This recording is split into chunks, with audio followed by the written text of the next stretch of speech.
Ils forment le premier bloc. Et ce n'est pas un hasard. Ils font et défont l'actualité, ils analysent, ils jugent. Ils donnent les vraies réponses. C'est cela, oui. Le premier bloc. C'est sur Planète Hockey, la radio.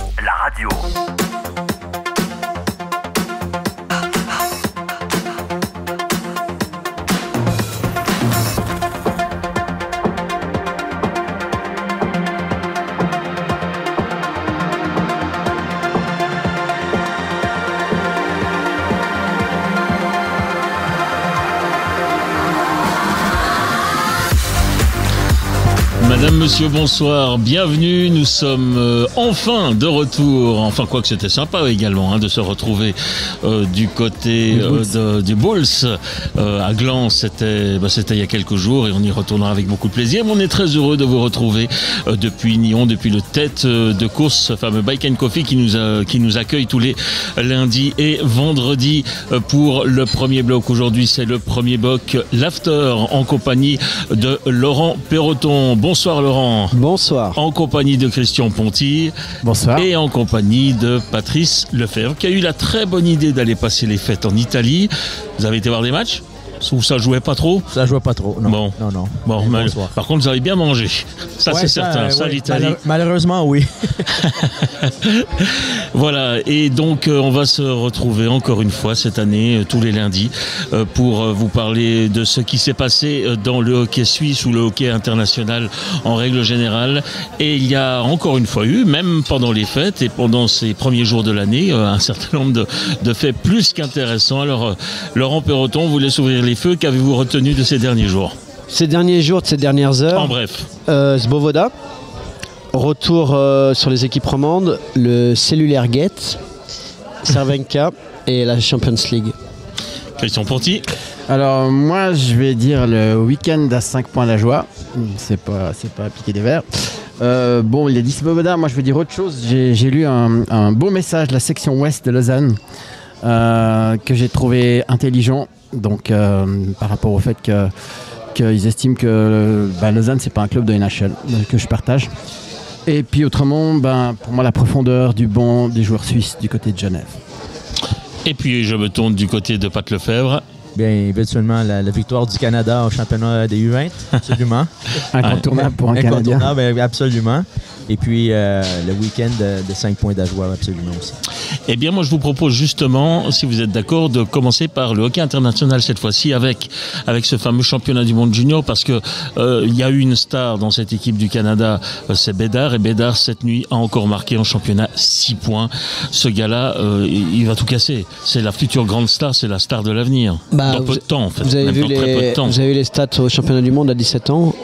C'est des standards de joueurs de classe mondiale par rapport à certains joueurs NHL qui sont dans le championnat depuis de nombreuses années. Donc évidemment, on va se l'arracher. Et il est vraiment très impressionnant, je le redis, mais moi ce qui m'impressionne chez lui, c'est son shoot, la précision et la puissance de son shoot, et aussi la lecture de jeu dans les intervalles réduits. Et dès qu'il y a un mauvais gap, il s'introduit dans l'espace avec beaucoup de variations de vitesse. Il est très très puissant et il n'a pas fini de grandir peut-être. Et puis surtout, il n'a pas fini de s'épaissir et de prendre de la masse. Donc quand il va être complètement fini comme produit, il va être vraiment impressionnant. J'imagine que votre discours est le même. C'est le joueur d'une nouvelle génération. C'est peut-être une génération qui suit. C'est sûr que Connor McDavid, il y en a seulement un. Mario Lemieux, un Wayne Gretzky, et blablabla. Mais dans le temps moderne, aujourd'hui, c'est comme Laurent dit, il a un shoot incroyable. Et moi, c'est les mains qu'il a et la façon de protéger sa rondelle dans les endroits restreints. C'est incroyable, déjà à cet âge-là. Alors, il faut faire attention. Il ne faut pas faire des pronostics trop avancés, parce qu'on a vu avec Alexis Lafrenière qu'est-ce qui est arrivé. Alors, exactement. Il faut faire attention, mais on peut dire qu'il a tous les atouts dans son sac pour l'instant. Ouais, alors moi je trouve qu'il a un hockey sense mais hallucinant, franchement. Et puis dire que c'est un buteur, c'est que le prénom, le gars, tout ce qu'il touche, ça va au fond.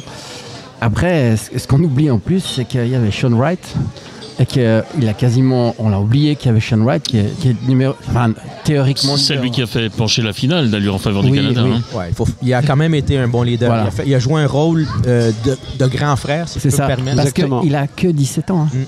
En plus, c'est un gamin, quoi, vraiment. Donc ça veut dire que physiquement, comme dit Laurent, il n'est pas fini. Donc je pense qu'il a tout ce qu'il faut. Après, il faut aussi un peu de chance. On connaît tout ça, quoi. Absolument. Mais en tout cas, c'est vraiment. Déjà, il a explosé toutes les stats, même par rapport à Lindros. Hein. Oui. Il a explosé. Donc, ce qui était déjà. Parce que lui, Lindros, à son âge, c'était un homme. Et c'était pas le même hockey. Hein. Exactement. En plus, donc du coup, le niveau international a beaucoup monté. Donc, c'est vraiment exceptionnel. Ouais. Finalement, quand on voit des sélections comme celle du Canada ou des États-Unis qui ont quand même connu un championnat du monde peut-être un petit peu plus compliqué que par le passé où ils étaient archi-dominateurs et notamment les Canadiens, quand on voit que les Finlandais, les Suédois, les Tchèques, évidemment maintenant commencent à réaliser de bonnes performances, on dira que le Canada ou les États-Unis nous sortiront toujours un ou deux joueurs de qualité tellement supérieure que ça permettra peut-être de contrer l'évolution, alors on dira plus massive de l'ensemble des joueurs des autres pays. Oui, c'est surtout c'est l'individu qui va faire la différence, mais quand on regarde le nombre de licenciés dans les différents pays, c'est la masse aussi qui fait que ça fait des différences. Et ce qui est intéressant comme parcours pour Bédard, c'est qu'il a fait beaucoup de inline aussi.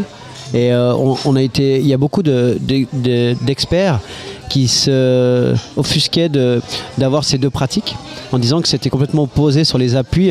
Moi j'ai pratiqué les deux, hein. C'est vrai que c'est vraiment opposé et des fois tu as du mal quand tu fais beaucoup de inline par exemple, de roller, tu as du mal à freiner sur la glace même si ça fait longtemps que tu en fais. Donc ça t'amène, mais par contre techniquement ça t'amène beaucoup de choses parce que justement c'est la technique individuelle, c'est de la possession de puck, c'est un sport qui est différent. Et je crois que l'ensemble des deux a fait un joueur formidable. Et ma dernière question, et après on va refermer définitivement cette page championnat du monde junior avant l'année prochaine. Et on se réjouit déjà parce que c'est un tournoi qui a été quand même de qualité. Là, je m'adresse à Pat Lefebvre. Aujourd'hui, vous situez où la Suisse là-dedans? Si on oublie le Canada et les États-Unis, mais qu'on le regarde, les Européens, la Suisse, on la situe comment? Parce que vous voyez les Tchèques maintenant qui deviennent très forts, vous avez les Suédois, les Finlandais qui sont meilleurs. Où est la Suisse? Alors qu'on disait qu'elle était peut-être un des meilleurs systèmes de formation il y a 20 ans, c'est plus le cas. Écoutez, je peux pas me permettre, parce que je suis pas dans la formation depuis longtemps là, ici en Suisse, alors mais je peux dire quand même que c'est sûr qu'il y a chose à improuver du côté suisse, mais partout. Mais je pense que la Suisse a sa place là parmi les meilleurs. Bon, il y a toujours chose à amélioration. Moi, je pense côté suisse, de ce que je vois, c'est bon. J'ai quand même aimé leur parcours cette saison. Oui. Ils ont fait un très beau parcours. Oui. Mais on se prend 9-1 quand même en quart de finale. Oui, mais je pense que qu'il faut travailler le concept équipe aussi. C'est une grosse chose. Si on voit le Canada, oui, il y a beaucoup de joueurs à choisir et tout, il y a beaucoup de talent et tout, mais on réussit à faire une équipe en peu de temps et c'est une chose qu'il faut travailler, je pense. Le concept d'équipe, c'est une chose que pour moi, qui est une chose importante dans un tournoi qui est très court comme ça et qui va être très rapide. Oui, alors moi je trouve que il y a aussi la loi des séries. Hein. Je veux dire, je pense que la Suisse n'est pas devenue mauvaise formatrice du jour au lendemain. Il y a des champions de génération où tu as plus de bons joueurs. Moi, je peux vous dire un truc. J'ai vu avec Laurent la demi-finale aux Jeux Olympiques de la jeunesse. J'ai vu une équipe d'Américains face à des Russes qui faisaient tous 10 à 15 kilos de plus. C'était incroyable. Mais alors, je peux vous dire que au niveau des skills, au niveau déjà de la tactique, du savoir-faire, du hockey sense, c'était juste impressionnant. Et les Américains sont très en avance au niveau de la formation avec les Finlandais et les Suédois. Et moi, je pense pas que les Suisses sont devenus mauvais. Je pense qu'ils sont aussi dans un trou de génération parce qu'il n'y en a pas chaque année des directeurs, mais c'est aussi évidemment lié au nombre de licenciés. C'est pas complètement étranger. Après, par contre, ce qu'il faudra voir, c'est effectivement, et puis c'est étroitement lié avec notre Swiss League, comment on va continuer de développer les jeunes parce qu'il ne faut pas les décourager. Puis il y en a trop qui arrêtent maintenant le hockey jeune. Et puis je pense que Pat, tu t'en rends compte aussi. Hein. Absolument. Si on fait un bilan, il manque les Russes. Vous rajoutez les Finlandais, les Suédois, les Américains, les Canadiens, les Tchèques, on est 7-8e. Puis c'est bien, c'est déjà bien. Mais moi, ce que je pense, c'est aussi un problème culturel. C'est-à-dire que la qualité de vie en Suisse par rapport aux exigences du sport de haut niveau et le peu de perspectives pour les jeunes de jouer en National League aujourd'hui, avec les 6 étrangers, etc., fait qu'il y a peut-être moins de conviction. Et quand on regarde l'équipe nationale suisse, sur ce championnat du monde, il y a énormément de joueurs qui jouent à l'étranger. Et ces joueurs qui jouent à l'étranger, c'est eux qui ont eu le plus de temps de jeu et qui sont arrivés bouillis en quart de finale parce qu'on avait une équipe très défensive, mais qui a joué en sur-régime. Un style usant. Ouais, un style usant qui a joué en sur-régime pour pouvoir obtenir le maintien finalement et jouer les quarts de finale. Ouais, d'ailleurs, si je peux me permettre une dernière remarque, c'est très intéressant de voir, on est un petit pays, un grand pays. Regardez, au football, la Croatie, c'est 5 millions d'habitants. C'est une demi-finale et une finale de mondial. Ils n'ont pas beaucoup de licenciés, et puis ils sont aussi très bons dans le basket, des choses comme ça. Ce que je veux simplement dire, c'est comme il dit, la mentalité. Le sport n'est pas traité de la même manière. Exactement, c'est ça que je veux dire. Et je pense que ce qui est peut-être bien aussi, c'est qu'il y a quand même beaucoup de jeunes Suisses qui vont justement se faire mal du côté outre-Atlantique ou en Suède ou en Finlande. Hein. C'est très très bien. Voilà. Ouais, et puis de temps en temps, c'est vrai que sur un match, il y a quelque chose qui peut arriver, l'exploit. Et comme contre la Finlande. Vous parliez du foot, moi il y a toujours un exemple qui me revient en tête, mais ça date déjà d'il y a quelques années avec la victoire du Luxembourg face à l'équipe de Suisse. Ça avait bien fait marrer quand même tout le monde. Le Danemark champion d'Europe. Ou même le Danemark. On pourrait sortir d'ailleurs quelques petites surprises. Est-ce qu'on s'attendait à voir les Tchèques champions olympiques à Nagano? Pas forcément. Non. Enfin bref, il y a toujours eu des surprises comme ça. Bien messieurs, on va tourner cette page et j'ai lu un très bon commentaire, je trouve, sur le Blick.ch aujourd'hui. Ça fait depuis hier soir que notre collègue et ami Grégory Beau s'en donne à cœur joie au sujet de Lausanne Hockey Club et de Svoboda. Alors non seulement je pense que son commentaire est plutôt bien écrit, j'ai quand même appris 2 ou 3 petites choses que j'ignorais, notamment l'emploi de l'ami de Petr Svoboda dans les rangs du LHC, des liaisons un peu spéciales, et finalement donc Svoboda qui revend son 20% d'action à Gregory Finger, qui est donc désormais seul maître à bord. On craignait que Finger s'en aille, mais quand on rachète 20% d'actions à un prix plus élevé que leur valeur, apparemment, ça veut dire qu'on ne sortira pas comme ça du club. Exact. Ah, vous m'entendez, ouais. Oui. Exactement. Mais maintenant, est-ce que vous m'accordez 5 minutes? Allez-y. Est-ce que vous m'accordez? Je suis vraiment désolé, j'ai pas l'habitude de faire un monologue, j'aime bien faire des passes et puis... on réagira après. Mon entraîneur, il gueule parce que je shoot pas assez, mais là, je vais vous faire quand même un petit historique. Et puis finalement, ce qui vient de se passer, il y a plein de causes à effet. Lorsque Svoboda a été engagé, mon meilleur ami, il habite à Blainville. C'est mon ami d'enfance. Et je l'ai appelé il venait de Montréal, il m'a dit, tu parles du menteur? J'ai dit, pourquoi tu dis ça? Il m'a expliqué certaines choses, et ce gars-là, en fait, il joue au hockey le samedi avec des copains, il est gestionnaire de fortune, il a beaucoup d'ex-joueurs à NHL, donc il est assez informé en fait.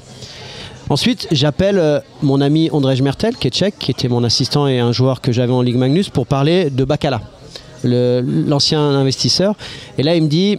Attention, il est sulfureux, il a des affaires quand même en suspens en Tchéquie et il n'a pas une bonne cote. C'est le Bernard Tapicek. C'est le Bernard Tapicek. Voilà. Donc il est plus dans les papiers. Pour info, que Svoboda a racheté 20% des actions via mon ami tchèque, selon lui, c'est Bakala qui a prêté l'argent pour les 20% d'actions, et en contrepartie, lors de la revente, il rendait l'argent, et puis on a vu qu'il a fait une grave plus-value. Maintenant, vous avez parlé de Grégory Beau. Moi, je le connais très bien, je le respecte, je suis assez proche de lui, il n'y a pas de souci, c'est un très bon journaliste. Et puis pour son journal, il fait de l'excellent travail, mais il y a des choses qui me posent problème quand même. Alors j'y viens.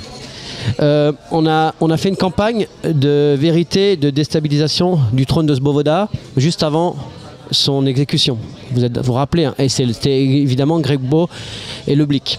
Ensuite, Greg Beau a annoncé des informations, des contrats, l'ingérence des actions, les montants et des nouvelles arrivées. Jeff Ward. Est-ce qu'il y a une cause à effet? Est-ce que dans le fait qu'il annonce et puis qu'il prépare la tombe de Svoboda, on lui donne des informations? Je vais aller plus loin.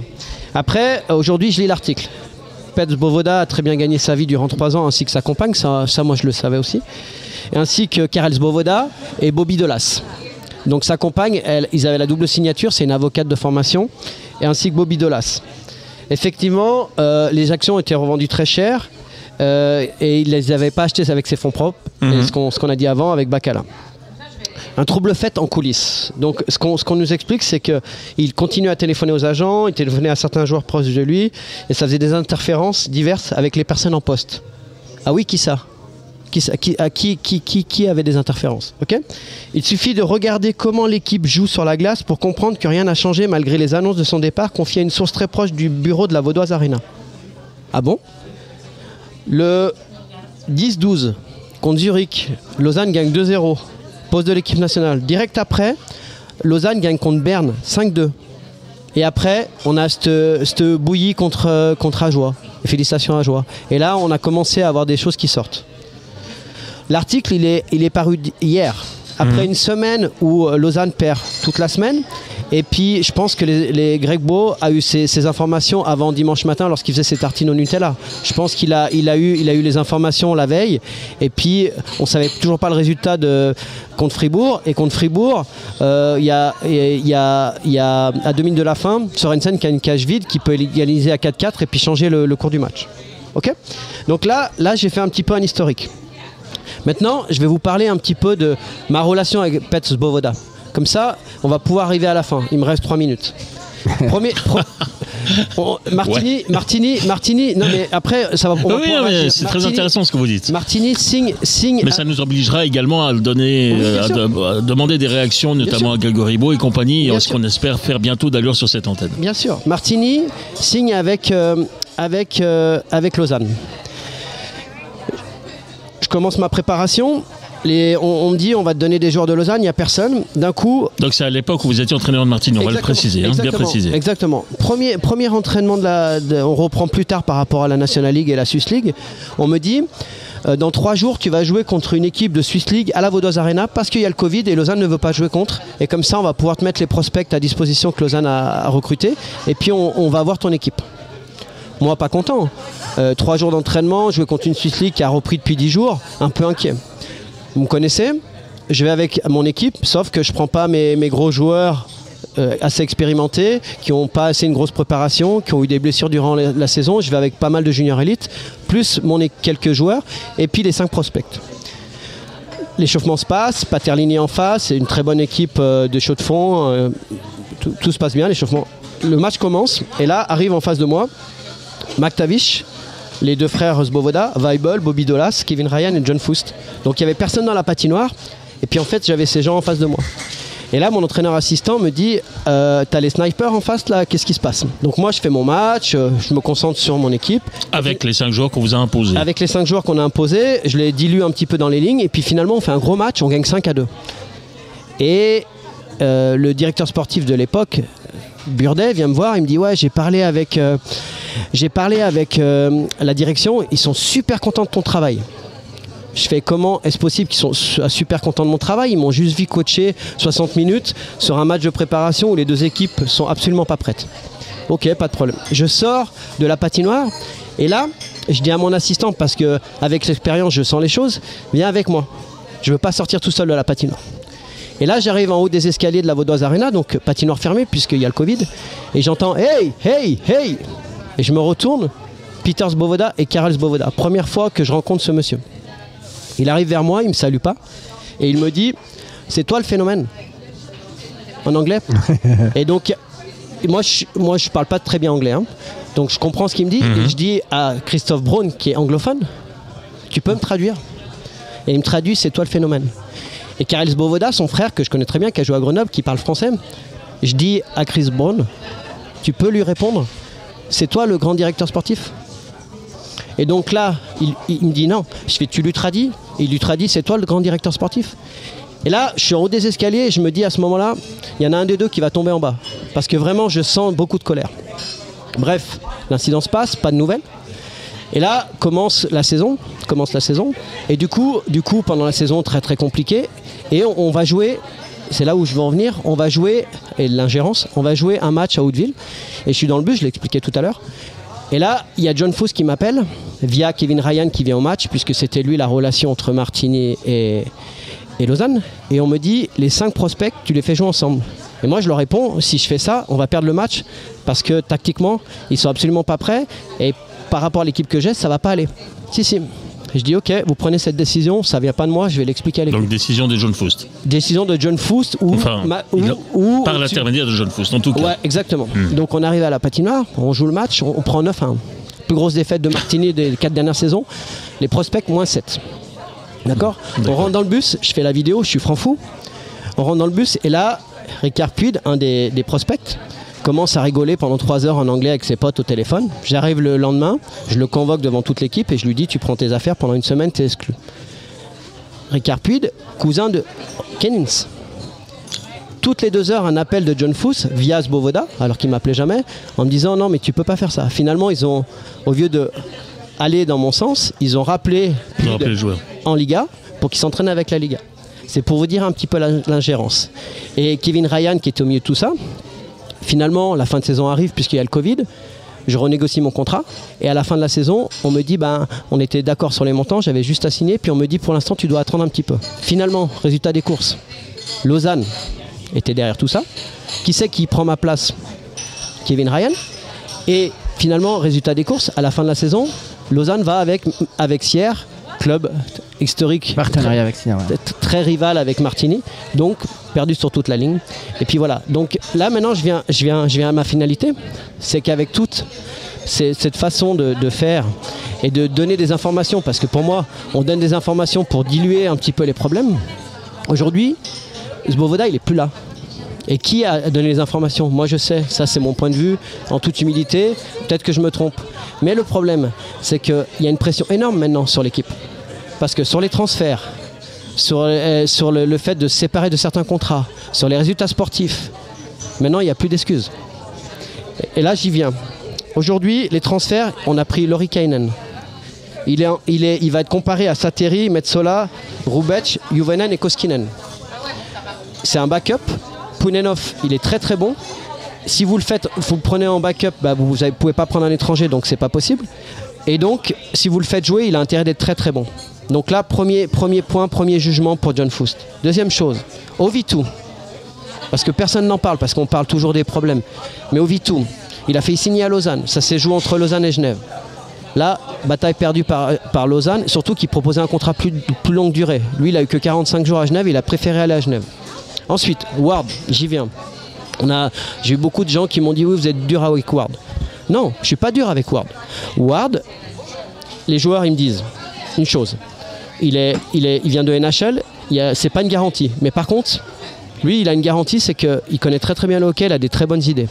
Moi, je ne parle pas de l'entraîneur, je parle du coach. Je vous donne des exemples. À Genève, ils sont bouillis, Genève. Ils restent 2 minutes dans la zone, ils font un icing, ils prennent un temps mort. Ils ont eu le temps de récupérer, ils marquent cache vide. Là, pour moi, c'est une erreur de coaching. Ensuite, à domicile, c'est là-dessus où Lausanne manque d'émotion. Ce que j'aimerais, c'est qu'on arrête d'être dans les critères NHL un petit peu là. Il y a un dernier temps mort, ils ont fait un super match, il y a 8500 personnes, c'est exceptionnel. C'est exceptionnel, avec la lettre de la section Ouest, exceptionnel aussi. Ils font un super match. Là, c'est à Ward de venir et de leur dire, écoutez les gars, je vous aime, je suis fier de vous. Ce que vous venez de faire là, on va le tuer ce box-play, puis on va gagner ce match-là. Et c'est là-dessus où je suis pas d'accord. Je suis pas d'accord sur la façon de coacher. Et on juge un entraîneur, pas maintenant sur ses entraînements et tactiquement, parce que tout le monde est un peu au point. On juge son entraîneur sur sa compétence au coaching, sur sa capacité de vitesse de réaction par rapport à l'adversaire ou aux décisions qu'il va prendre ou au leadership qu'il va renvoyer. Dans le moment important. Lausanne, ils ont besoin d'émotion. Ils ont besoin d'émotion. Et lui, il est bouilli, il bouge pas et ça ne va pas. Et c'est pour ça qu'il va être jugé là-dessus. Alors maintenant, la dernière chose, il y a un gros problème entre Foust et Ward, mais indirect, parce que Foust, il ne le veut pas. Mais Foust, qu'est-ce qu'il doit faire maintenant pour garder son contrat? Avoir des bons résultats sportifs, c'est difficile. Au niveau des transferts, c'est pas concluant pour l'instant. La dernière chose qu'il peut faire, c'est faire gagner l'argent aux propriétaires. Et comment? Almon, Kenins, Ugly et un moindre peut-être Pedretti. Et c'est pour ça qu'on a envoyé Kenins à Sierre. Et moi, les échos que j'ai eus quand Kenins est arrivé à Sierre, c'est qu'il était très content. Il a dit, le vestiaire à Lausanne, c'est un peu compliqué. Là, je suis là, j'ai pas de pression. Mais vous croyez qu'il va s'asseoir sur 1,8 million? Il y a Max Orley qui avait lancé ça à l'époque et puis ça a marché quelques fois. Mais là, les joueurs, ils ont des contrats. Et donc, du coup, comme Foust, il veut se séparer de ses contrats pour essayer de recruter ailleurs, etc. Et ben en fait, finalement, il enlève des joueurs à son coach et c'est pour ça qu'il y a des distensions. Mais là, la dernière phrase, c'est servir le club et pas s'en servir. Et c'est là le problème. Et c'est pour ça que j'ai un problème avec John Foust, c'est qu'à aucun moment il pense à l'équipe ou au club, et il pense toujours à ses intérêts propres. Et là-dessus, maintenant il va être jugé. Et le fait d'avoir donné des informations à Greg Beau, peu importe qui de l'intérieur, pour moi, c'est Greg Beau, il a fait un super job, il fait de la super pub pour son journal. Mais par contre, Lausanne, ils ont une super pression parce que Peter Svoboda, le vilain petit canard, il est plus là. Le fusible est plus là. Donc là, il va falloir réagir et je peux vous dire que ça met énormément de pression à tout le monde. Et les matchs qui arrivent, c'est Cloton et Langnau. Hein. Donc là, on ne pourra plus dire les choses. Voilà, donc je vous ai fait un petit résumé. J'ai essayé d'être le plus succinct possible. Et pour finir, ça c'est un petit message qu'on vous a envoyé, que nous avez transmis. Je ne vais pas citer le nom. C'est un certain Gaëtan, mais ce qui fait plaisir, c'est qu'il a marqué « Merci pour votre émission, c'est un réel plaisir de vous écouter. » Je ne dirai pas la suite parce qu'il compare avec les autres émissions et ça reste personnel. Vous êtes pertinent, parfois impertinent. C'est pas faux. J'espère que vous ne ramollirez pas avec le temps. C'est ce que ma femme me dit tous les matins. Donc voilà, donc j'espère que j'ai répondu à toutes les questions. Et puis il y a beaucoup de gens qui m'ont interpellé parce que j'étais à Genève-Lausanne et j'ai parlé avec pas mal de Lausannois. Et je pense que j'ai été sincère et j'ai parlé avec mon cœur là. Et je suis très très heureux pour Lausanne Hockey Club des 8500 personnes. Et la lettre de l'ASO, chapeau. Respect, chapeau, ouais. Respect. Moi, si je peux rajouter un truc à ce que dit Laurent, et je pense qu'on ne s'est pas concerté, mais John Foust, il vient quand il veut s'expliquer, on est prêt. Bien entendu, bien entendu. Ouais. Parce qu'on a vu Marc Gauchi, on a vu d'autres, on a vu Stéphanie Myriam, mais Foust, pas de problème. Hein, Alors là, je dois vous avouer que je viens de passer un bon quart d'heure. Mais vous êtes conscient, Laurent, que ça va sans doute susciter encore d'autres commentaires. Mais ça suscite. Et ça va être solide parce que quand on attaque d'un côté, il faut vous attendre aussi à un retour de manivelle de l'autre. Moi, j'attaque pas. Je constate. En fait, Non, mais il y a des constats qui font mal. On va dire ça comme ça. C'est un simple avis par rapport au fait qu'il y a des informations qui sortent et comme par hasard, toujours avec la même personne, toujours avec le même journaliste. Donc pour moi, je suis pas dupe et je sais comment ça fonctionne. Donc comme je le dis, Greg Beau, il fait son boulot. Et puis ça met en avant son journal. Parce qu'on est tous à cliquer. La preuve, on le reprend. On est tous à cliquer, on le reprend. On le cite. Et nous, on le cite, c'est pas le cas de tout le monde. Et nous, on le cite, et c'est pas le cas de tout le monde. Et en plus, c'est quelqu'un que j'apprécie, avec qui je discute souvent. Mais là, il fait de l'excellent travail. Mais pour avoir ces informations, il faut bien que quelqu'un lui dise. Il ne va pas les inventer. Ça, c'est le propre de chaque journaliste. Exactement. On a tous nos propres sources. Exactement. Et voilà, parfois ça marche, parfois ça marche pas. Pour moi, la dernière fois, ça n'a pas marché. Mais Philippe, voilà. juste pour en finir, nous, on n'a rien à cacher. Hein. Nous, on n'a rien à cacher. Servir le club et ne pas s'en servir. Et pour clôturer ça, ce que je veux dire aujourd'hui, c'est que le fait de faire cela, c'est aussi pour se protéger, sans doute, pour essayer de gagner du temps, sans doute. Mais là, pour moi, avec tout ce qui vient de se passer ces 48 heures, ça met de la pression sur l'équipe de Lausanne qui n'en a pas besoin. D'accord. Bien, Patrice Lefebvre, vous étiez en Italie pendant ces fêtes et vous revenez, vous apprenez quand même un certain nombre de choses. À voir la tête que vous avez tirée à un certain moment, je me suis dit, dites donc, le Lausannois un peu de cœur aussi que vous pouvez être, là, il en apprend des choses. Hein. Absolument, il y a des choses que, bon, je ne suis pas dans vos situations où vous avez des personnes à l'interne, mais même de l'Italie, je suis quand même informé à tous les jours. Alors, il y a quelque chose que oui, qui reste surprenant et d'autres choses non, parce que j'ai connu aussi Svoboda quand il jouait avec les Canadiens de Montréal. J'ai joué au golf avec lui.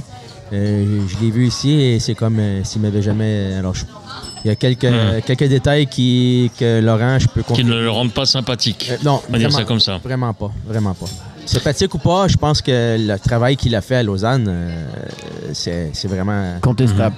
Exactement. Bon, puisqu'on est en plein dans le Lausanne Hockey Club, on va quand même relever la belle victoire de Lausanne face à Fribourg. J'ai enfin vu une équipe qui jouait pas mal au hockey, qui avait de l'enthousiasme. Bon, il y avait des manquements et Patrice Lefebvre a certaines idées, notamment j'en avais parlé la dernière fois, j'en ai parlé il n'y a pas longtemps aussi sur vos idées, notamment sur le jeu défensif, sur les situations spéciales. On sait que c'est votre spécialité. Vous avez peut-être des solutions lausannoises, vous pourriez en parler entre coachs, pourquoi pas, ce serait intéressant. Mais là, j'ai envie de dire quand même, bravo Lausanne, fallait le faire. fallait le faire. Déjà, pour le vendredi à Genève, ça se joue sur les situations spéciales, mais on a croisé, on était triste pour les joueurs parce qu'on a croisé des joueurs et ils n'ont pas si mal joué. Après, c'est des points de détail. Tu marques pas pendant les 5 minutes, tu prends un goal direct derrière. La grosse satisfaction depuis le début de saison, c'est Pounenov. Après, j'ai parlé avec des membres du staff, j'ai parlé avec des joueurs. C'est clair que derrière, c'était un peu mieux. Après, c'est difficile de changer un peu les paires de défense. Quand tu regardes un petit peu les faiblesses et les forces de cette défense, tu peux tourner le problème dans tous les sens. C'est pas simple. Et c'est pour ça qu'un défenseur étranger ne serait pas de surplus. Et je pense que c'est un type Victor Love à Bienne. C'est vraiment des joueurs qui pourraient être intéressants. Maintenant, pour venir sur les 2 matchs, donc triste pour le vendredi. Genève joue avec ses qualités et son powerplay.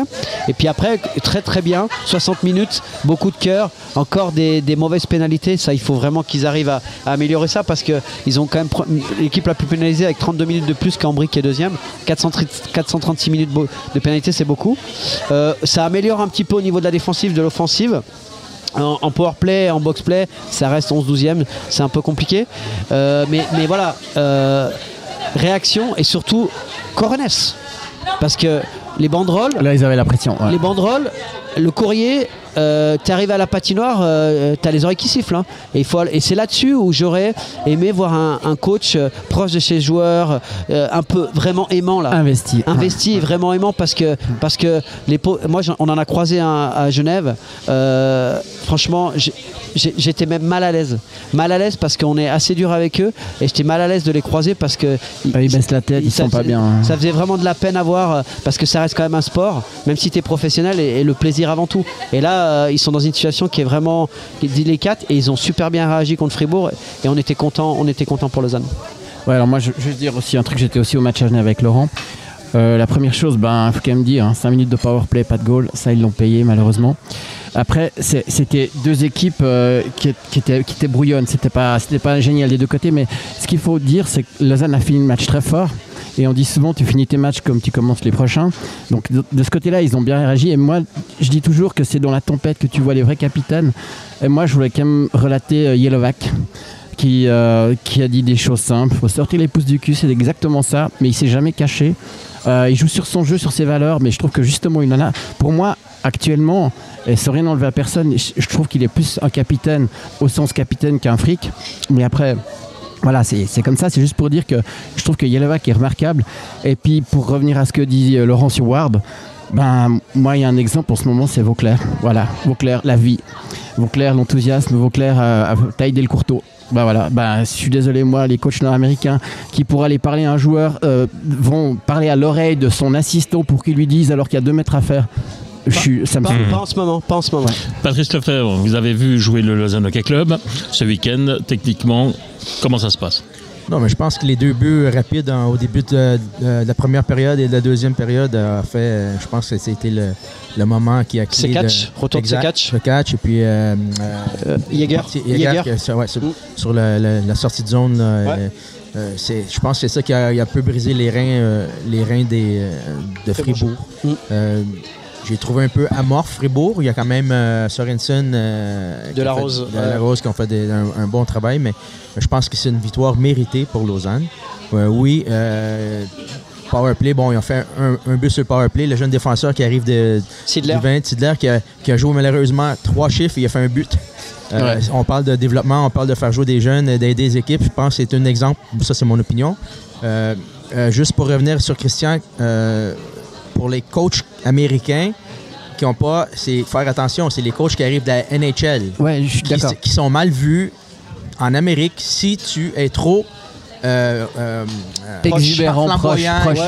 C'est mal vu. C'est malheureux parce qu'aujourd'hui, qu'est-ce qu'ils veulent les joueurs? C'est que tu sois proche, que tu connaisses la personne. Mais c'est de la communication, c'est le moment, de l'approche. Comme entraîneur, moi, je veux faire sortir le meilleur de mes joueurs. C'est la proximité pendant le match. Exactement. Alors, ça, c'est un peu... Culturel, malheureusement. Moi, je trouve ça dépassé. Maintenant, on est en 2023. Il faut vivre avec son temps. Exactement. Alors, mais très belle victoire méritée de Lausanne. Oui, comme j'ai dit l'autre fois, vous avez fait le message. Il y a des choses à travailler, surtout sur l'avantage numérique.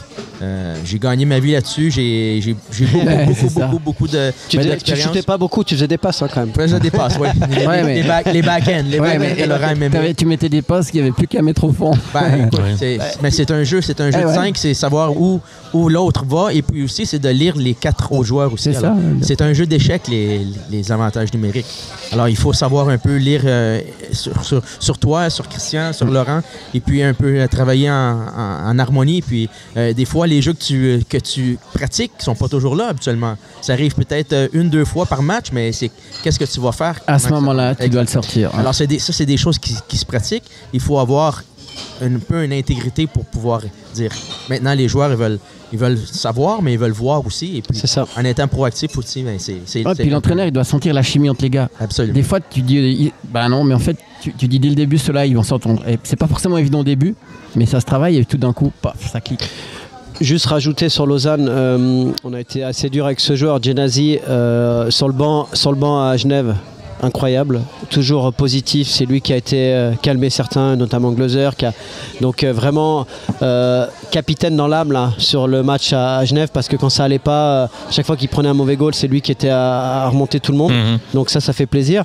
La paire Marty Jelovac, ça a été un peu mieux, tiré par Jelovac, ça a été un peu mieux, faut le dire quand c'est un peu mieux. Frick était pas mal contre Fribourg aussi. Frick était pas mal contre Fribourg. Capitaine dans le jeu. Gloser retrouve un petit peu son niveau, mais lui c'est par la fréquence des matchs. Et puis ensuite, très bon choix, indirect, mais on a fait revenir ses catchs de suspension, puis on a mis Odette en tribune parce que ça va pas du tout. Et puis on a fait jouer Maillard qui a fait un match plein, qui a fait son match avec ses 2 acolytes, et puis 4e bloc, mais ils n'ont pas pris de goal, ils ont fait le job, donc c'est bien aussi pour lui. Maintenant, le petit séjour de Canins à Martigny, à Sierre, ça le fait du bien?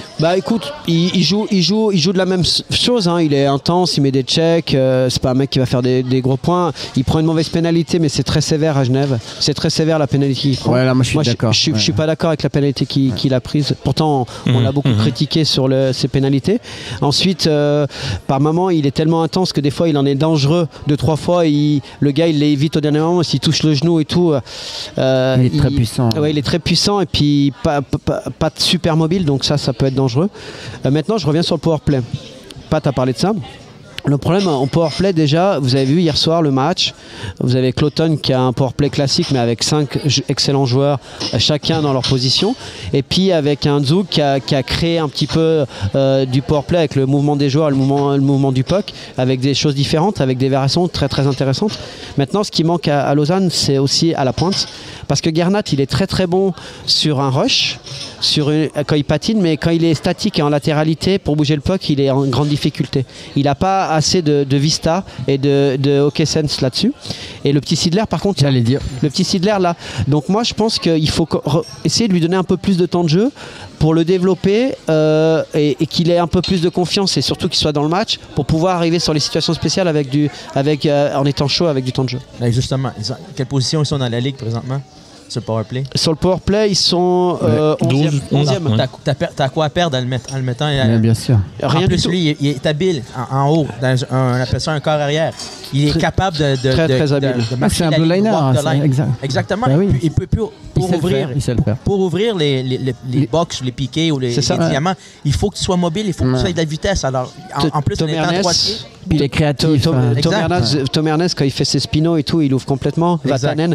Mais je vais revenir sur une dernière chose. Un gars que j'adore par son profil de travail et son attitude sur la glace, c'est Emerton, qui n'est pas du tout trop apprécié parce qu'il n'est pas dominant. Mais Emerton sur le powerplay en rôle de bumper, le nombre de fois où il va dans les intervalles, il sacrifie tout le temps. Puis il donne des solutions et du coup le pressing adverse est annihilé et puis après on peut garder le puck. Je trouve que c'est une très bonne trouvaille de l'avoir mis là. Et il gagne pas mal d'engagement aussi sur les situations spéciales. Donc voilà, trouver vraiment la pointe, il faut que ça vienne et ça va passer par un excellent powerplay.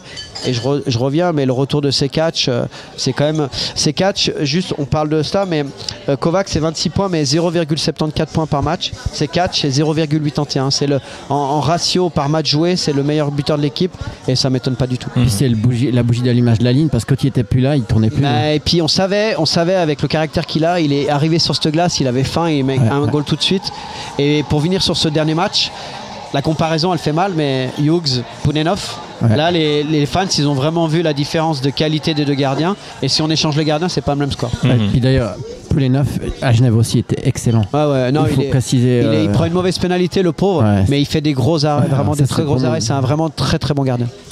Sur ce que je viens d'écouter depuis quelques minutes, moi je retiens, encore on voyait ça un peu de l'extérieur, deux choses. C'est que si un club cherche un entraîneur bouillonnant, c'est-à-dire pas tellement style NHL, on a Laurent Perroton qui est là.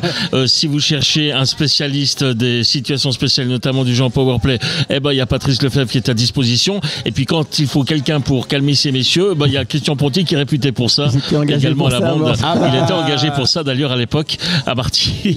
Il avait une petite boîte de médicaments pour me donner un petit. Non, mais en fait, ce qu'il faut quand même dire, c'est que moi j'étais assez bouillant comme coach, et puis coach était avec Laurent, il m'a dit toi qui es calme, tu veux pas venir avec moi? T'es sûr? Voilà. Alors on va conclure sur Lausanne pour aujourd'hui. J'aimerais bien qu'on parle un petit peu de Ajoie, qui nous fait 5 beaux points, et de là à croire, parce que j'ai bien écouté et entendu Beerbaum qui dit il a osé parler encore de pré-playoff. C'est bien, c'est ambitieux, c'est très ambitieux, mais ça veut dire quand même qu'on y croit de nouveau un peu plus du côté du Jura. Alors je fais rapidement ce que j'aime avec Vauclair, et c'est ce qu'on reproche à Howard par exemple, c'est sa façon de coacher et de sentir les choses. Je m'explique. On va parler des gardiens. Wolf, qui est vraiment le gardien dans la tête de tout le monde en Ajoie, le numéro 1. Là, il commence avec Tchatcho. Donc déjà, pendant la semaine d'entraînement, il estime que Tchatcho va jouer à Zurich. Gros changement avec Paulson, qui lui avait jeté son dévolu sur Wolf tout seul. Ça va gagner 3-2 à Zurich, exceptionnel Tchatcho. Et le lendemain, il remet Tchatcho et ça gagne au penalty contre Davos. 95 shoots, 91 arrêts.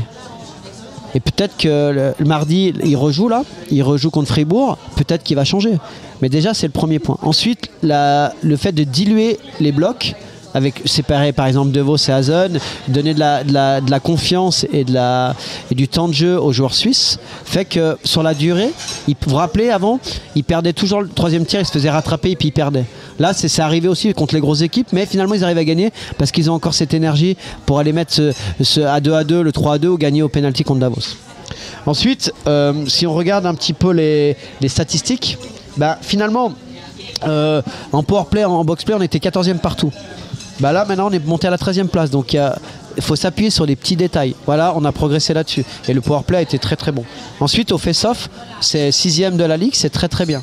Maintenant il faut améliorer le jeu à 5 contre 5, la défensive et l'offensive, et le fait de jouer à 4 blocs tout le temps et d'avoir dilué un petit peu les forces, tout le monde fait son travail et ça, on sent que l'équipe a du sourire. Et d'ailleurs c'est pas par hasard, il y a des joueurs qui mettent leur premier goal depuis que Vauclair est arrivé.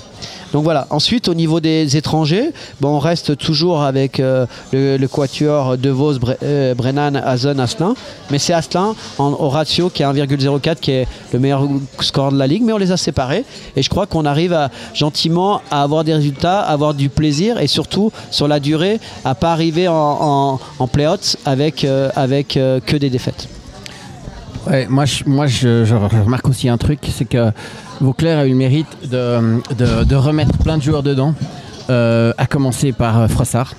Frossard, avec Pézanne, il était inexistant, et il est de nouveau là. Avec Pézanne, pardon. Avec Fay, même chose. Alors il était blessé, mais c'est des joueurs, ils doivent avoir un rôle important dans cette équipe, parce qu'autrement, t'as que 2 blocs. Et déjà, il tourne à 4 blocs. Alors, comme il a dit, il a dilué les choses, et moi franchement... Que De Vos soit le meilleur buteur, on s'en fout. Franchement, l'important c'est vraiment qu'ils aient une chance de s'en sortir. Et en fait, il a rallumé la flamme. Ils ont de nouveau de l'espoir, ils ont de nouveau de la vie. C'est vrai que les interviews d'après-match, ça change. Et puis surtout, comme je l'ai dit, moi, il me fait un peu penser dans son body language. Des fois, il a du Del Courto. Il est vivant et il vit le truc. Moi je trouve que c'est un gars comme ça. Et dans le négatif aussi, après la défaite contre Zug, il a dit les choses. Pas, à la Cadieux, je suis d'accord. Il triche pas. Et surtout, voilà. Un Jurassien dans le Jura, fédérateur. Je pense que On est toujours plus intelligent après qu'avant, je suis d'accord. Si vous entendez du bruit, c'est Christian Ponty qui tape du poing. Et puis avant, c'est moi qui fais tomber mon micro. Voilà, vous savez tout. J'ai deux grand-mères jurassiennes. C'est pour ça. Mais voilà, je trouve que c'est important. Et puis, pour l'instant, il fait vraiment un super travail. Et on l'avait dit, mais ça continue. Il a réinstauré le sourire. Et c'est très important. Ouais, Pat, vous connaissez bien la maison là-bas. Ouais, mais justement, t'as pas vraiment le choix si tu veux avoir des résultats. T'as pas de profondeur. Il faut que tu fasses jouer tes joueurs suisses. Et comment en les faisant jouer, c'est là que la confiance se prend. C'est là qu'ils se sentent importants. Et je suis entièrement d'accord. Tu peux pas vivre sur 2 blocs. Impossible. Impossible. Impossible. C'est plus la Swiss League là, avec Davos et Eisen. Eisen, moi, c'est mon. Vous le savez tous. Mais il faut être honnête, il faut regarder la situation. Et tu as besoin des joueurs suisses. Et dans toutes les équipes, mais particulièrement eux. La profondeur que tu n'as pas le choix de faire jouer. Et en ayant le meilleur joueur possible pour toi, c'est en leur donnant confiance. Ils vont jouer pour toi, ils vont faire tout pour toi. Alors, tu leur donnes, ils leur te redonnent, et c'est donnant-donnant. Et c'est gagnant-gagnant, soit ça. Ouais. Est-ce qu'ils vont gagner tous les matchs? Non. C'est sûr et certain. Mais... Non, mais déjà utiliser les Atukta, parce que typiquement, là, il y a Frossard qui a mis un goal. Et les commentateurs, là, ils étaient presque étonnés que Frossard... Mais Frossard, on le sait tous qu'il a un shoot de Liga, mais il jouait plus. Au bout d'un moment, il faut lui laisser passer, qu'il fasse un ou 2 mauvais matchs, c'est pas grave. Son shoot, il l'a toujours. Et au bout d'un moment, la confiance. Et la confiance, la répétition et tout. Alors, ça fait. Ça, c'est le mérite de Vauclair. Excellent. La confiance revient en jouant aussi. Alors. Ils ont un bon exemple devant les yeux. Cloton, promu. Évidemment, la qualité des étrangers est quand même supérieure.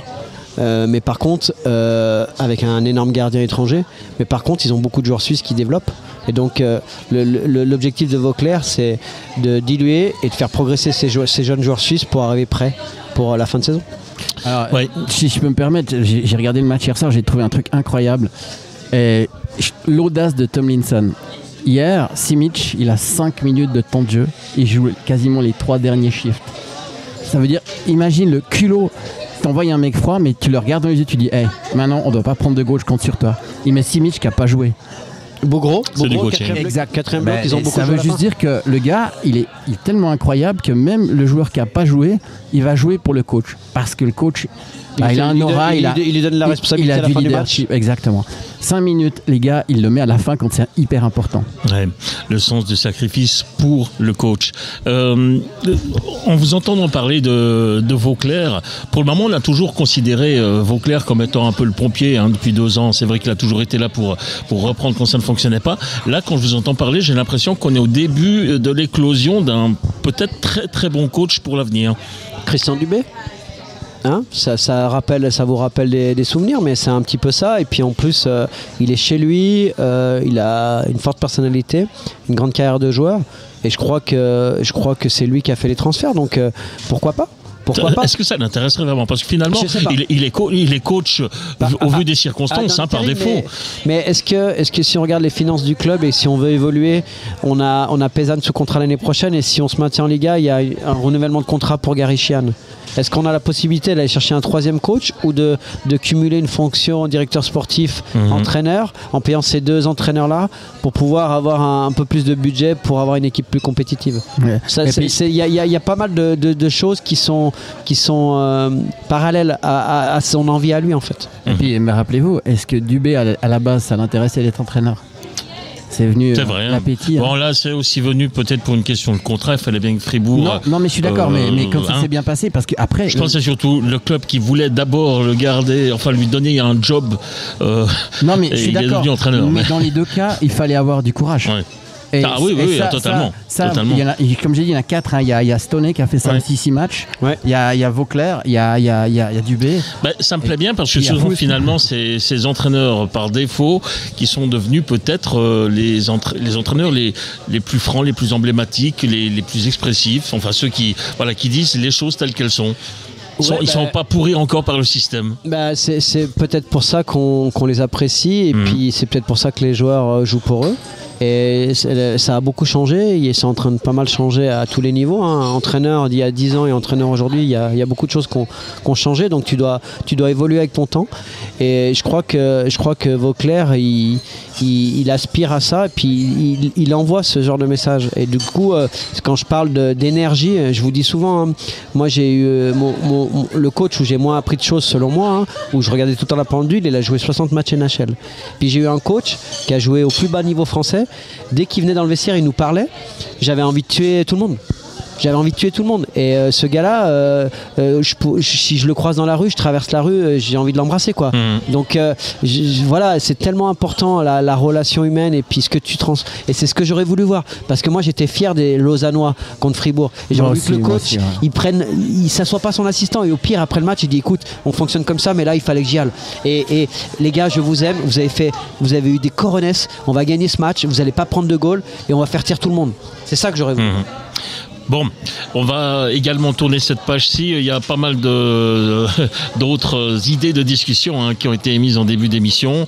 On fait un petit tour. On fait un petit tour avec les équipes romandes. Allez, on y va. On va avec Fribourg. Allez-y, coach.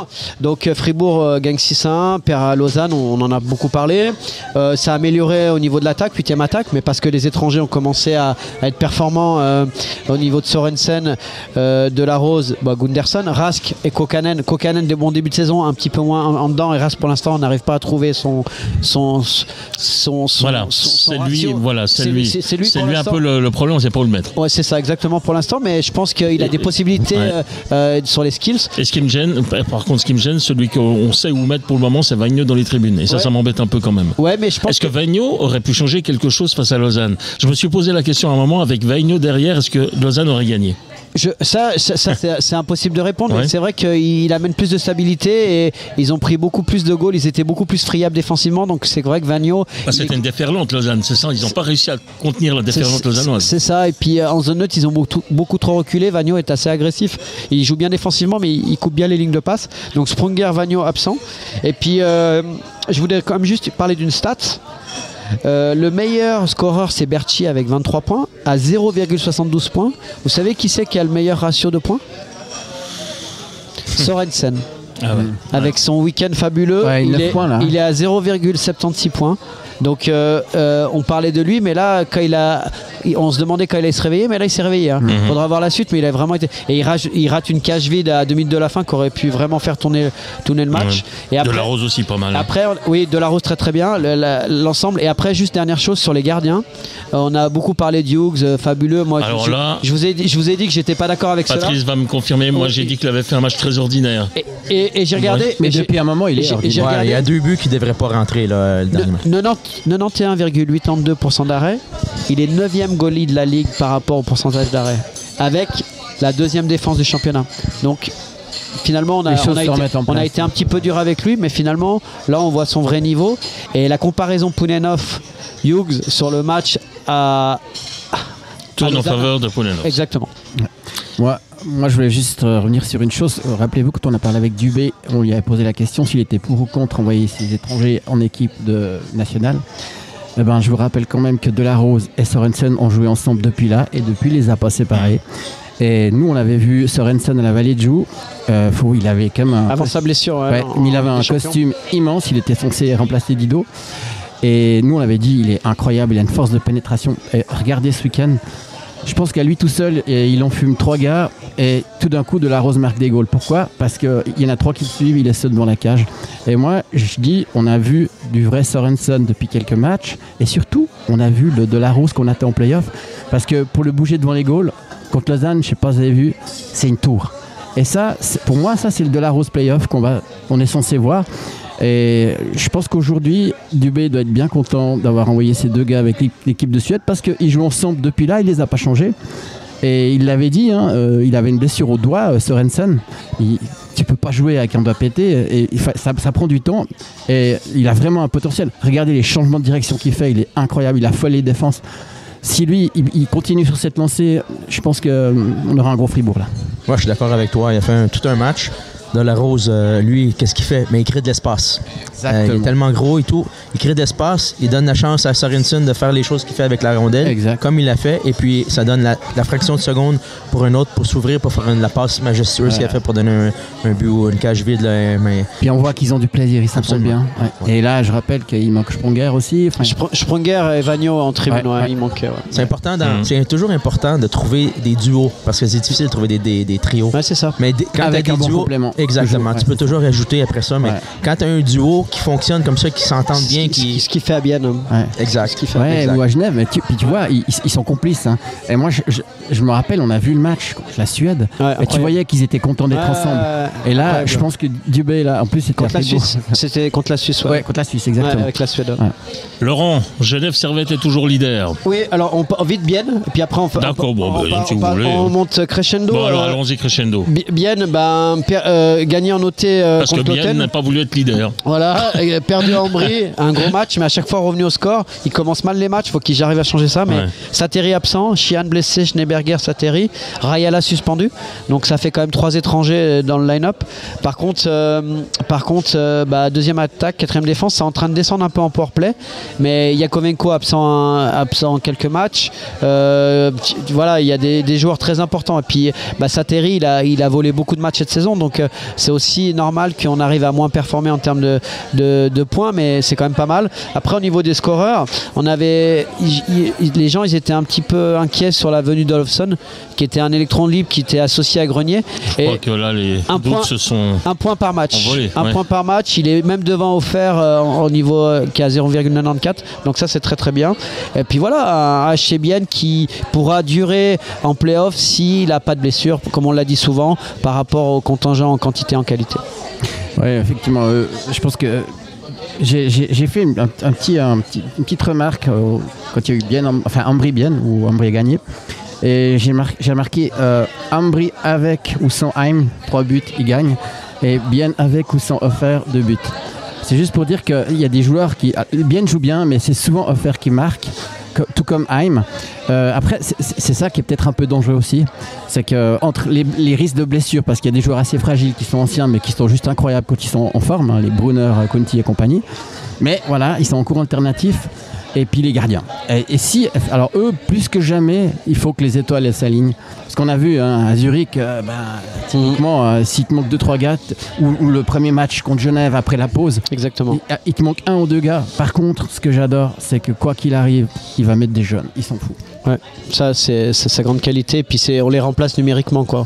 Dans le même line-up, on change juste le joueur. Quoi. Puis Bienne n'a pas la pression du titre, faut le dire. Non, pas du tout. Non. Quelque chose à préciser encore? Ouais, non, je suis d'accord. Mais comme Christian dit aussi pour les gardiens, il faut un gardien.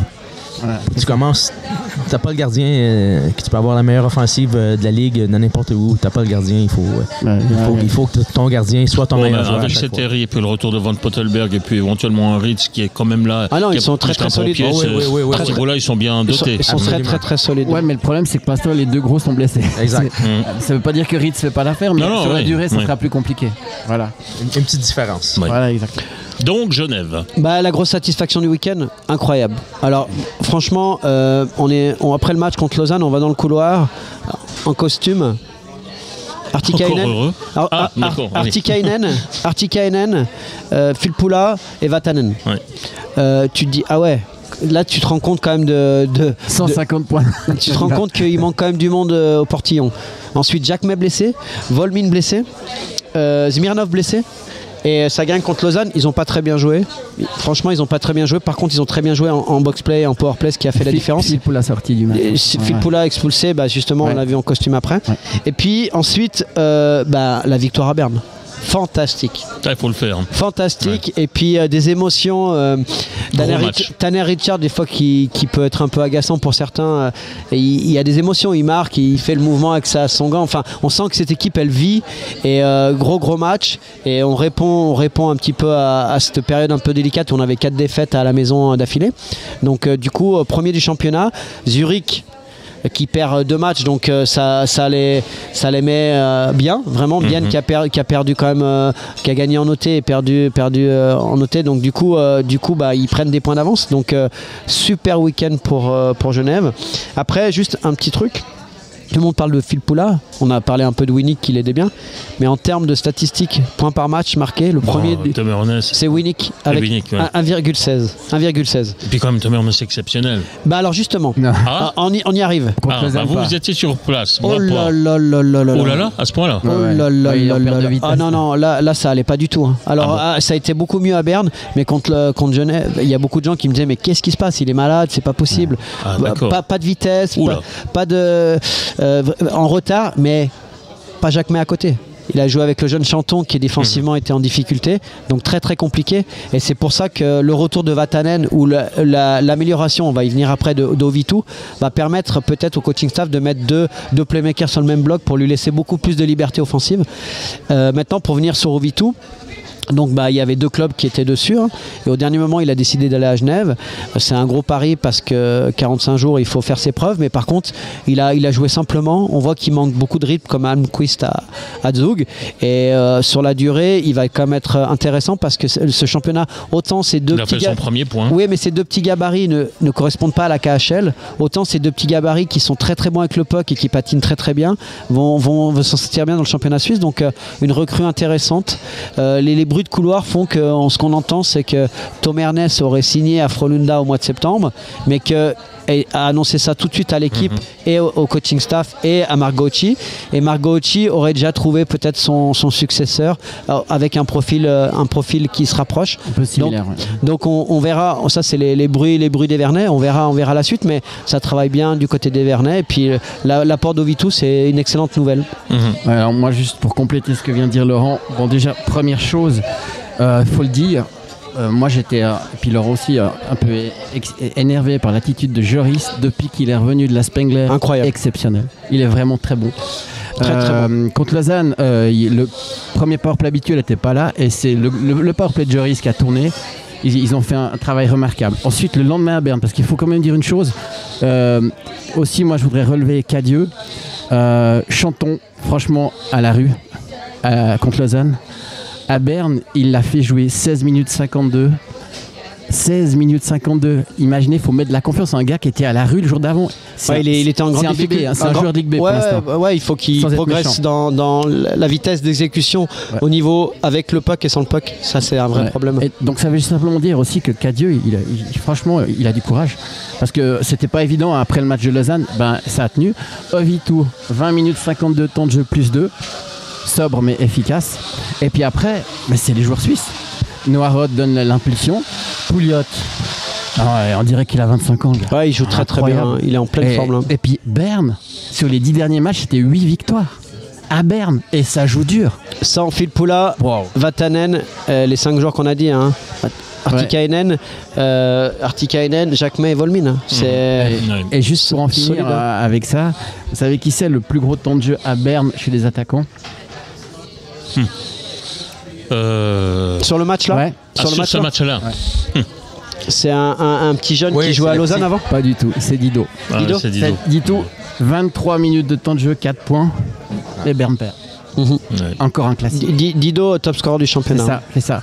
Et juste, super coaching d'équipe du côté de Genève. Et puis, moi je suis d'accord aussi avec pour Tanner, Richard.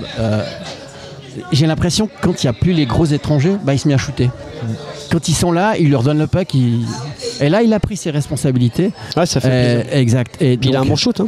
Voilà. T'as vu le goal qu'il met? Ouais. Non, alors, grosse victoire de Genève, c'était pas facile vite à pour prévoir. rebondir rapidement, Di Domenico, top scorer du championnat, avec 40 points. Cervenka, 38 points. Di Domenico, 1,29 par match. Cervenka avec 5 matchs de moins à 1,46. Qu'est-ce qui fait du bien quand même, Cervenka? Le retour de Cervenka à son âge, c'est exceptionnel. Même avant d'être blessé, il était un peu ralenti, mais là, on voit le Cervenka des beaux jours. C'est ça. Mais surtout sur powerplay. Ouais, il a faiseur de jeu. Puis il marque en haut, t'as le carrière d'en haut. C'est ça. Comme on dit, le succès d'un powerplay, il faut que tu aies un bon corps arrière. C'est là que tout commence. Comme la meilleure offense, ça commence de où? Ça commence dans ta zone d'apport défensif. Alors, moi, juste une parenthèse à faire avec ce que Christian a dit tantôt. Pour moi, en étant aussi, j'ai joué ici comme étranger, et je peux vous dire que qui fait la différence, ce n'est pas les étrangers. mais c'est les joueurs suisses. Oui, c'est exactement. Ça, c'est vraiment la vérité. C'est pas les étrangers qui font la différence. Oui, tu as des qualités, tu as des ci, des ça, d'un Filippola, comme on parle et tout. Mais c'est pour ça que je parlais de Dido. Il met 4 points, mais il gagne pas. Mais c'est les Suisses qui font la différence à la fin. Et puis juste pour en revenir à ce qu'on disait par rapport à Chanton, Sidler, combien de temps de jeu il a à Lausanne versus Chanton? C'est ça. Les entraîneurs, prends tes responsabilités. C'est ça. Le gars, il est bon. C'est une belle comparaison. Fais-le jouer. Il sait faire. Vas-y, il va faire des erreurs et alors? C'est bon. Exact. Qui c'est comme en ça fait qu'on pas apprend. d'erreur dans cette Bien équipe. sûr. Exactement. Bon, messieurs. Demain, vite, rapidement, demain. Justement, allez, on va s'accorder quelques minutes supplémentaires. Il y a quand même encore 2 petits points. Enfin, demain, allez-y. Demain, Fribourg, match en retard à Joie, donc derby roman, donc intéressant à suivre. Voir un petit peu après la défaite à Lausanne et puis à Joie qui est en pleine bourre, donc un match très intéressant à suivre. Ouais. Et puis, surtout, la demi-finale de la Ligue des Champions. Alors, voilà. Ouais. Alors, j'avais encore 2 petits points à aborder, puisque vous parlez tout de suite de la Ligue des Champions. Zoug me fait un petit peu de soucis quand même. Bon, d'accord, c'était pas mauvais contre Cloton, tout n'était pas acheté, mais enfin, c'est pas comme ça qu'on va éliminer Otapa à Tampere. Exactement. Alors, par contre, j'ai été voir les stats de la Ligue des Champions, c'est tout juste prodigieux. Quand vous faites le cumul powerplay, boxplay, si vous êtes à 100, c'est bien. 105, c'est très bien, et 110, c'est exceptionnel. Ils sont à 117. Oh. Entre leur pipi à 26% et leur boxplay à 91%. Au face-off, ils sont à 55%. Le deuxième score de la Ligue, tout confondu, toute équipe, c'est O'Neill avec 17 points. Et après, ils ont pas mal de joueurs à 10 points jusqu'à 5. Donc, c'est des belles prestations. 41 goals encaissés, 41 goals marqués, 14 goals encaissés. Maintenant, j'y viens, l'affluence. La moyenne d'affluence à Zouk pendant la Ligue des Champions, c'est 3616. Ouais, ça fait mal. Si Tampere, c'est 4600, avec une patinoire à 5000 quelques. Donc c'est un vrai problème. De l'autre côté, c'est Frolunda Lulea. Tampere d'un côté. Donc ça va pas être simple. Ça joue demain à 17h30 à Tampere et la semaine prochaine à domicile mardi prochain à 20h15. Donc là on espère vraiment que Zug aille chercher ce titre de Champions League parce que ça ferait vraiment plaisir en Suisse. Ouais, et puis peut-être juste préciser que le match de hier à Cloton, ils ont fait exactement comme Zurich contre Bienne, ils ont joué un tiers. S'ils avaient joué 3 tirs comme ça, il n'y avait même pas photo. Et ils jouaient pas avec, ils ont joué avec leur backup. Donc ils ont économisé Giannoni. Exactement, ils ont préparé un petit peu. Il a dilué le temps de jeu, mais moi, ce qui m'inquiète vraiment à Zouk, ce qui m'inquiète vraiment à Zouk, c'est la défensive. Ouais. Geyser fait des grosses erreurs, Schlum fait des grosses erreurs, Gross fait des grosses erreurs, le 44, j'ai oublié son nom, fait des grosses erreurs. Et c'est pour ça que le retour d'Hanson, s'il revient avant la fin de saison, ça m'étonnerait pas de voir 3 étrangers en défense, comme Genève aura cette possibilité-là, et peut-être que c'est ça qui va faire la différence. Ouais, et puis je serais pas étonné que demain, ce soir, Kovar et Hoffman jouent ensemble. Ouais, c'est possible aussi. Ouais. Je voulais terminer avec mon deuxième petit sujet, mais c'était plus un clin d'œil qu'autre chose. Je pense qu'actuellement les TTS et Lions sont un petit peu en perte de vitesse, mais par contre il y a à la bande un certain Mark Crawford qui sourit tout le temps. Il est content. Est-ce qu'il est content d'être dans une belle patinoire ou il est content d'être de retour en Suisse ou il est toujours comme ça? Il me semble que Crawford n'était pas toujours aussi souriant que ça, Pat Lefebvre. Je pense qu'avec les situations qui est arrivées aussi dans les 2 dernières années avec lui, avec Chicago et tout, le fait de pouvoir retrouver un emploi comme ça où il a été ici et il a déjà gagné. Il a eu du succès, ouais. Il a eu du succès, alors Coupe Suisse et puis championnat, il a gagné. Exact. Alors ça remet le sourire à n'importe qui. J'enlève absolument rien des qualités d'entraîneur, absolument rien. C'est une personne qui est prouvée et tout. Je pense que l'équipe un peu va se chercher parce que quand tu as un changement de mentalité, un changement c'est sûr de tactique culture, et tout, exactement, de culture. Mais je pense qu'on connaît les qualités des joueurs de Zurich. Alors je ne suis pas très très inquiet quand même de ce petit moment plus bas présentement. Bon, moi après, voilà quoi. Moi je trouve que pour le championnat suisse, je suis plus un grand fan des entraîneurs des NHL. J'ai un peu peur que le train se faille passer. Ça, on le verra. Mais en tout cas, ce qu'il y a de sûr, c'est que Tu vas avoir des problèmes, toi. Ouais. Ouais, bah j'assume, pas de souci. Mais non, mais c'est vrai. Ouais, tiens, c'est vrai. je vais en profiter. Parce que puisque j'écoute quand même pas mal aussi les autres podcasts, on va saluer Steve Huard qui m'a un petit peu accroché parce que paraît-il que j'ai manqué de respect aux entraîneurs de NHL qui évoluent en Suisse. Alors c'est pas du tout le cas. Ce n'est pas du tout un manque de respect. J'ai beaucoup de respect pour leur carrière et tout. Mon propos était simplement de dire qu'un entraîneur de NHL qui est arrivé en Suisse, à part peut-être aujourd'hui Guy Boucher, n'avait justement pas trop de débouchés pour retrouver un job en NHL. Pas mal. Voilà. Boucher, du Boucher. Ouais, c'est ça. Je voulais faire le jeu de mots par la même occasion. C'est juste ça, mais j'ai énormément de respect pour ces entraîneurs-là. Simplement, j'ai aussi précisé que, par exemple, Wall me semblait un petit peu fatigué. Voilà, ils ont aussi leur carrière, mais ce n'est pas un manque de respect, c'est simplement un constat. Et voilà, je voulais simplement le préciser, puisque paraît-il que j'ai été peut-être un petit peu dur Philippe, avec ces messieurs. Je Voilà. rappelle quand même que Dubé nous a dit lui-même que venir de NHL, c'est absolument pas une garantie absolue. Puis ça, on le dit aussi, hein, on le sait très bien. Parce que justement, en théorie, si tu es à ton prime, ben, tu es en NHL. Ouais, mais En théorie. en théorie, mais c'est pas comme ça que les choses fonctionnent non plus. Hein. C'est les opportunités. Bien sûr, c'est- bien sûr, je suis d'accord. Il y a beaucoup de coachs, et je peux vous dire personnellement, qui sont en NHL ou qui ont été en NHL, qui m'ont coaché, c'est pas les meilleurs Ben, coachs. Bien sûr. Alors, il faut faire attention aussi. Alors, c'est un tout. C'est comme j'ai dit justement à Christian Dubé après le match l'autre fois, il s'agit d'opportunités. Puis tu peux Exactement. être le coach avec la bonne équipe. Quand Exactement. t'aurais là, il faut qu'il ait des toughs. S'il n'a pas des toughs, il aura des ondes. Il y a beaucoup de choses. Et pour conclure sur ce que vient de dire Pat, j'ai parlé avec un membre du staff vendredi à la patinoire. Et j'ai dit, bon, on est un peu dur avec Ward, mais il a quand même un gros passé NHL. Et la réponse a été la suivante: d'être passé en NHL, c'est pas une garantie. Et je l'ai vécu. Donc évidemment, et moi je vous en ai parlé, hein, moi j'ai un entraîneur qui a été en NHL et puis j'ai trouvé que c'était pas bon, et puis j'en ai eu d'autres qui étaient exceptionnels. Donc évidemment que c'est une histoire de garantie, c'est une histoire aussi de, quand tu as joué en NHL, après tu as un réseau, des fois le fait d'avoir été joueur en NHL, ça te permet d'être T'es dans le deuxième circuit. assistant, tu es Ouais. dans le circuit, tu rentres, et c'est pas forcément un très bon joueur de hockey qui a des grandes qualités. Vous savez que les très très grands joueurs de hockey, des fois ils sont tellement exigeants avec eux-mêmes que coacher ils sont intransigeants et du coup ça passe pas. Ouais. Donc moi j'en ai connu aussi des joueurs comme ça. Donc voilà, on a aucune critique, c'est juste un constat. Et puis vous avez le droit en tant que journaliste de donner Oui. votre avis. Et ce que je n'ai pas aimé, pour reprendre vos propos, c'est de dire que certaines choses à votre encontre, et ça m'a vraiment fâché, surtout venant de la part de quelqu'un qui lui-même a eu une première page dans le matin. Donc attention à ce qu'on dit quand même. Voilà, c'est pas du tout un règlement de compte, simplement, je voulais préciser un certain nombre de choses. C'est totalement improvisé, j'y avais même pas pensé. C'est tout à coup, comme ça m'est venu à l'esprit avec les propos qui ont été tenus auparavant. Voilà, on va en rester là, on a vraiment battu tous les records aujourd'hui. Mais je crois que... merci en tout cas à Christian Ponty, merci à Patrice Lefebvre, merci à Laurent Perroton, sa femme est rassurée, on sait qu'il ne ramollit pas. Paraît-il. Et on va conclure pour aujourd'hui en vous rappelant bien entendu que cette émission... Alors tout d'abord, on prend vraiment le temps aujourd'hui.